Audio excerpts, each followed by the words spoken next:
Hey everybody, welcome back to Gideon Stuff. Today we're taking a look at another super budget-friendly fixed blade. This is the SOG field knife. Let's go ahead and get this going.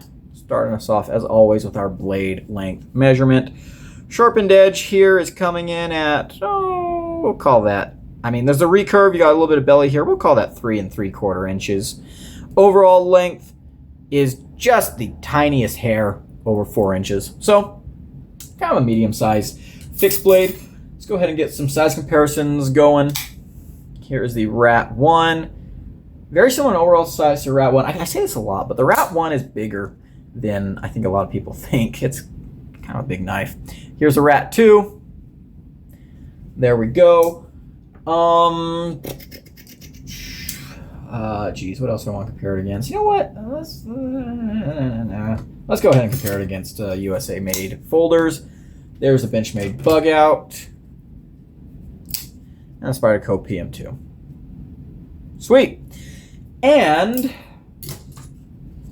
let's go ahead and compare it against some fixed blades. Here's another SOG. I actually got these two together in a holiday pack. It's the Survivor's Edge. I do have a full review of this knife out that you guys can look for. There we go. Let's compare it against, this knife, since I've got it here right now. This is the Gerber Freeman Guide. There we go.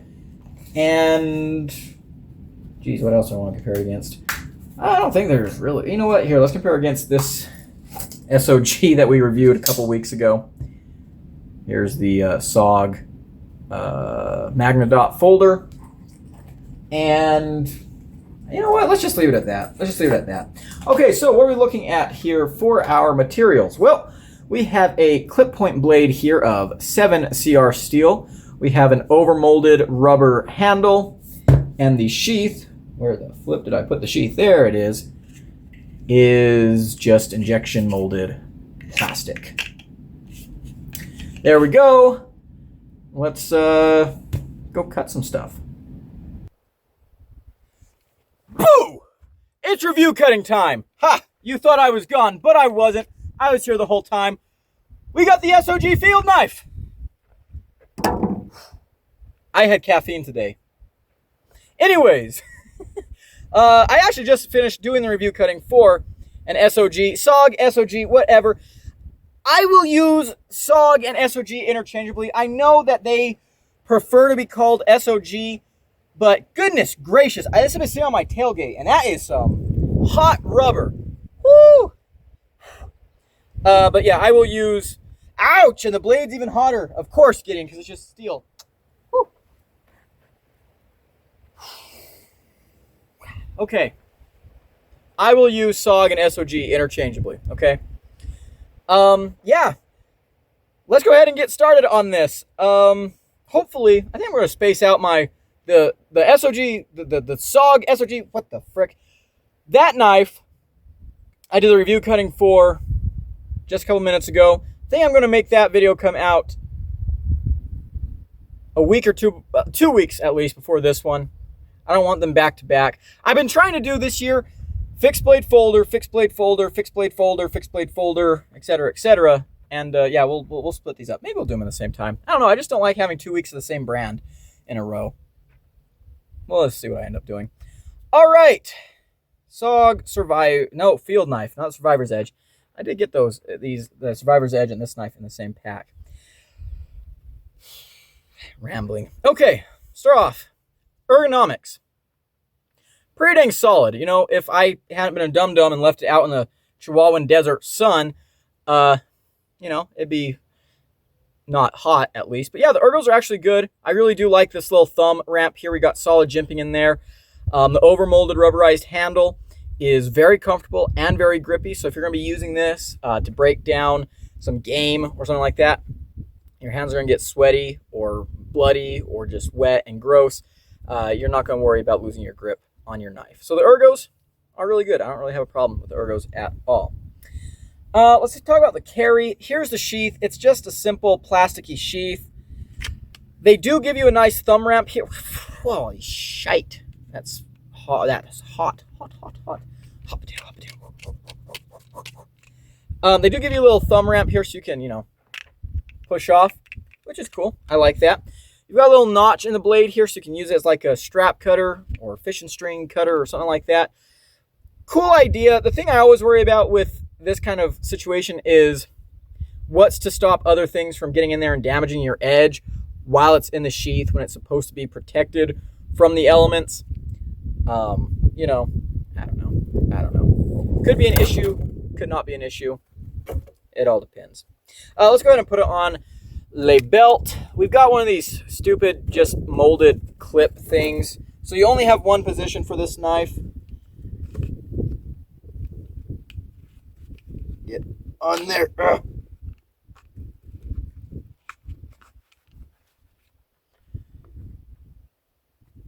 It does ride pretty high. It does ride pretty high. I talked about this before, but if you're like, you know, if you're someone that's got like more love handle than I have, probably not going to work out for you. My ribs end right here. You know, if I'm bending this way, that can be kind of uncomfortable, but I don't really bend like this very often. I'm not a zombie, you know. But, you know, it does keep the knife close to your body. I guess that's a positive. It's just pretty standard sheath. There's nothing too exciting about it.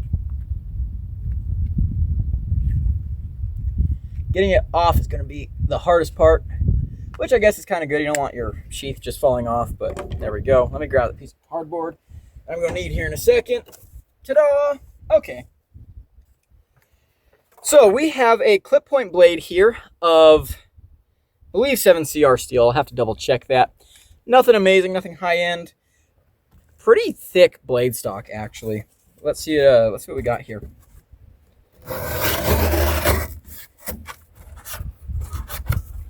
Yeah, that blade stock, you can definitely feel how thick it is going through that cardboard. We also have a recurve in the edge, which, you know, gives you a little bit of extra edge. It can help you, you know, with some cutting.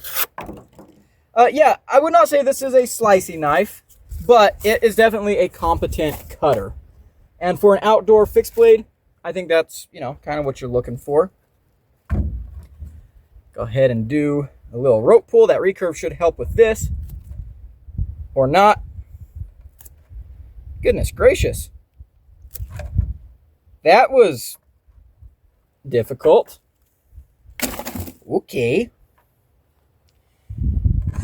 Wow, that twisted my hand really weird. 1, 2, 3. For as thick as this blade was, I kind of expected it to do better than that. Of course, when I'm doing this push cut, I'm trying to just do like kind of minimal pressure. If I want to apply a lot of pressure onto this, yeah, of course I can cut through. Geez, but that's still even kind of hard. Huh. Geez, that synthetic rope is eating this edge alive. Okay, that's not amazing. Let's go ahead and do our pull noodle. You guys can see right there. Let's start off a little bit thicker. 1, okay, that did not feel great.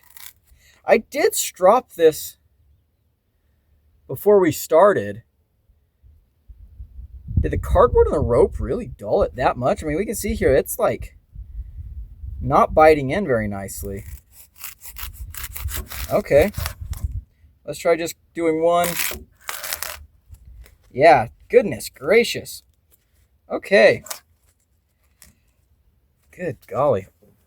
All right, so this is a factory edge. I have used it. Like I said, I did strop it before we did this. I mean, it's kind of sharp, but man, up here where I was trying to, yeah, that rope like really did a number. Goodness gracious. Okay. As far as the cutting geometry goes, yeah, that blade's really thick. You really feel this transition from the grind to the full thickness of the spine right here. Not the greatest pull cutter that we have ever seen. I mean, look at that. Icky. So, yeah. Okay. There we go. I'm gotta say, not super impressed with the performance on this knife. It's probably gonna be a while before I get to the review. I've got some more time to use this knife and stuff. The only thing I've really used it for up to this point is on cardboard. I guess I'm gonna have to go out of my way to do some other stuff with it. So there we go. Let's go ahead and get back to the table. I lied. We're not gonna go back to the table. Actually, if we look just off here to my left, we've got a bunch of brambles that have been cut down. And you know what? I think we need to put this knife through a little bit of this. So let's go ahead and just get that started. I'm just going to do this very, very lazily. We're just going to do like this. Yeah. Okay, so let's go ahead and see the best way for me to... You guys can't even see anything that I'm doing. So let's do like this. I'm going to get over here. Can you guys kind of see more? A little bit, I guess. We're going to go ahead and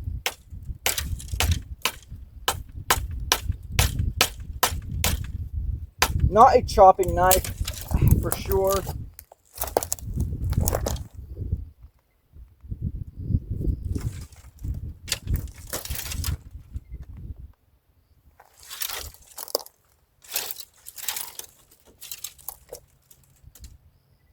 What do I even want to do with this? I'm not even sure what I want to do. You know what? Let's take this and let's just do a little bit of whittling, I guess, just to kind of see what we're working with here. Go ahead and take some of that bark off. Actually, here's something I want to do real quick. Got this big old piece of firewood in here. Actually, no, we don't want to use that. Impromptu Gideon bushcrafting video. It's not even really a bushcrafting video. Okay.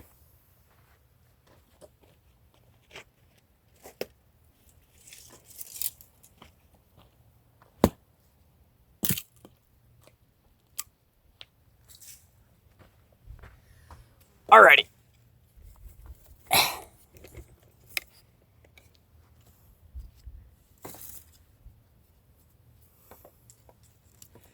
We're going to make a tent stake because that's one of my favorite things to do to test a knife. Let's see, can you guys see what I'm doing here? Tilt down a little bit more. Okay.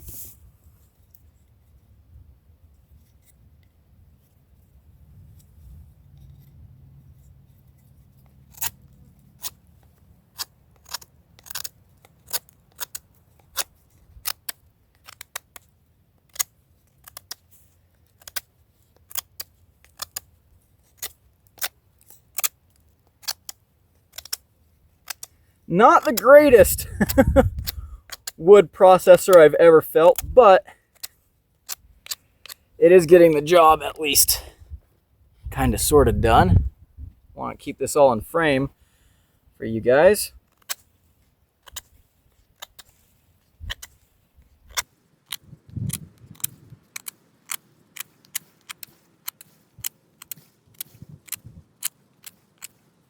Need to break this little bit off.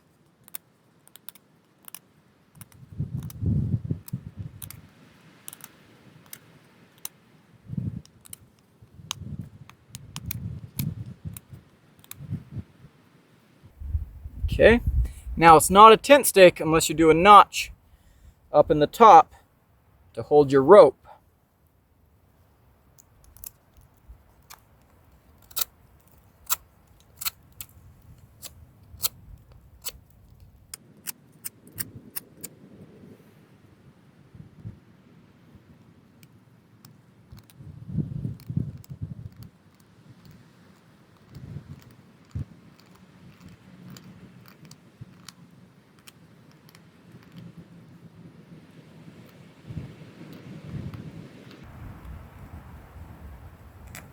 Something nice about making tent stakes, you know. Reminds me of Boy Scouts. This is not the greatest tent stake. Actually, I don't even know if it's the wood or if it's just the knife. It's not me, of course. It's never me, right?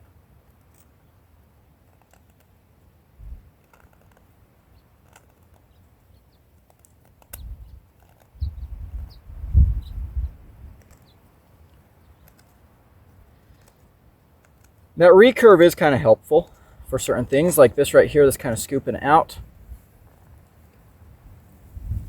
There we go. You know what? Not the worst at processing wood. We actually do have a hammer here on the end.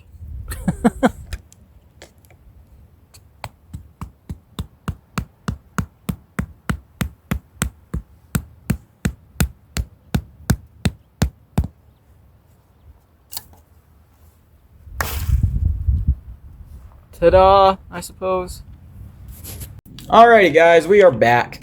Let's talk about what I'm liking and not liking, starting off with my dislike, or my likes as always. Jeez, I don't even know how I run these videos. Whatever. So I think it's a good looking knife, right? It's got some interesting swoopy whoops and stuff like that. It's cool. I do think it's well proportioned. Nice, right?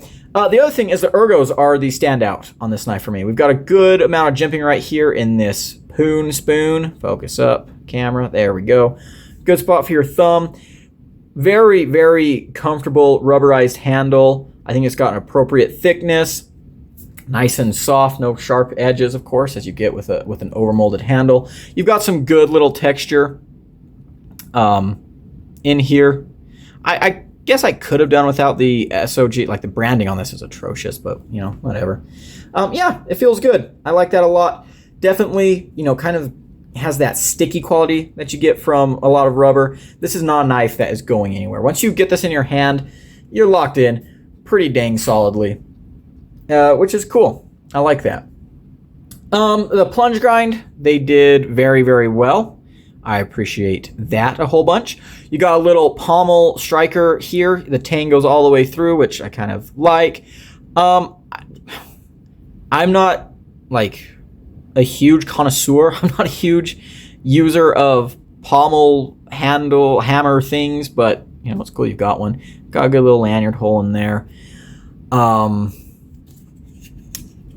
sheath, the knife does stay in there pretty well. It does rattle and click, which I don't really like, but the knife does stay in there fairly decently. And you do have a push-off point right here for your thumb, which is a feature that I always appreciate. Okay, that's my likes out of the way. Let's go ahead and down to my dislikes. I don't really understand what this knife is trying to go for. With the handle that's kind of focused on ergonomics and comfort and grip, I would assume that this is made to be for dressing out game in the field, you know, the field knife. I would kind of assume that that's the intention behind this. It's got a hollow grind here, and the blade itself doesn't cut bad. I should say that, like right now, like this doesn't cut awfully, but it doesn't cut well. And that's because it's really freaking thick. I mean, look how thick this thing is. That's really, really thick. Let's bring out my Cold Steel Recon 1. This is quite a bit thicker. A knife that I think is kind of aimed at the same audience, which is people who are looking for a very affordable, like hunting fixed blade, is this Gerber Freeman Guide, which we reviewed a couple weeks ago. You can see there the difference in thickness. And this one also just cuts a little bit better. You can especially look down there at the tips. You can see that the Gerber, focus up camera, the Gerber really, really went for thinness while the SOG did not. And so that thickness on here makes me think more like, okay, maybe is this a tactical style of knife, which it could be. You know, the grippy handle would definitely kind of serve that purpose. But then we have things like on the sheath here, I guess this could also be tactical. We've got a little bit of exposed edge here. To me, that seems like it's for cutting fishing line or straps, which to me seems more like an outdoor application. Maybe it could be intended for tactical use. I do not like this feature, by the way. It's kind of cool in practice, but like if you're walking around with this on your belt, there's just an opportunity for like sticks and stuff to get in there and mess up your edge. Let's actually set the knife aside for a second and talk about the sheath. I do not like a lot about this sheath. The rattling is kind of annoying. I really hate that it has this fixed J-clip style thing on here. Really, really limits the ways that you can carry this knife. Yeah, they give you all the attachment points on the side, but this is still going to be on there. It's just kind of a big, huge lug of useless. So the sheath is, yeah. Okay, back to the knife. The little pommel here could also imply that this is meant for tactical uses. And if that is the case, then fine. You know, I'm not a tactical type of guy, so maybe I'm not the right guy to review this. But I did try and use this for a few outdoor type of tasks, like around the campfire and things like that. It doesn't cut through food particularly well. It's not big enough to be an effective wood process. Like if you're going to be like batoning and stuff, it doesn't whittle the best. It's got this little recurve in here, which, you know, kind of helps it with the whittling, but it's not anything special. And yeah, if this is aimed at like breaking down game and stuff, I don't know, that thickness just seems way thicker than I would want for, you know, a knife of that variety.